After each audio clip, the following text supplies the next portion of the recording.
Hello everyone and welcome to Mr. Sanko's U.S. History class. In this presentation we're going to discuss the Oregon Trail and the hardships people face as they moved out west on this legendary trail. Here's a map of the Oregon Trail. As you can see, it most commonly began in a town called Independence, Missouri. From there, a person could take two trails, the Santa Fe Trail, which would lead to Mexico, or the Oregon Trail, which would lead directly to Oregon. Either trip required months of preparation. Contrary to what you may think, people actually had to walk almost the entire way from Missouri to Oregon. This is why it took a very long time, anywhere from 6 months to possibly an entire year or more. They traveled in covered wagons, and they typically traveled together in groups, which were called wagon trains. This is a wagon, or specifically a covered wagon. As you saw before, many of these would travel together in what was called wagon trains. These wagons would hold all of the supplies to the people who were traveling the trail and typically would be pulled by animals called oxen.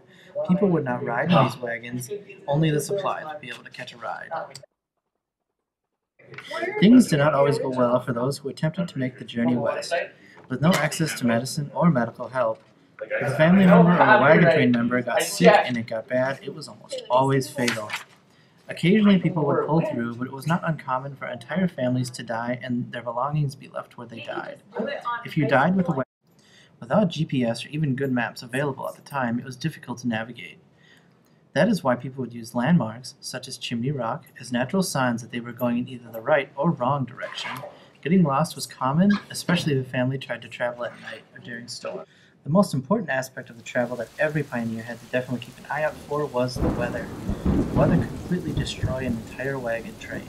The traveler would have to be careful when choosing when to leave as well, so they would either be in Oregon or far enough west that they would not get trapped in the mountains when winter struck. It was not uncommon to find travelers frozen to death or dead of thirst or starvation during the winter or summer. However, despite of all what had to be gone through, if a family could make it to Oregon, their life would begin anew. Those who reached it called it the greatest country in the world. That is because the land was very hospitable to growing all kinds of crops, and there were plenty of trees to make houses and fortifications, and there was never a lack of meat or fish.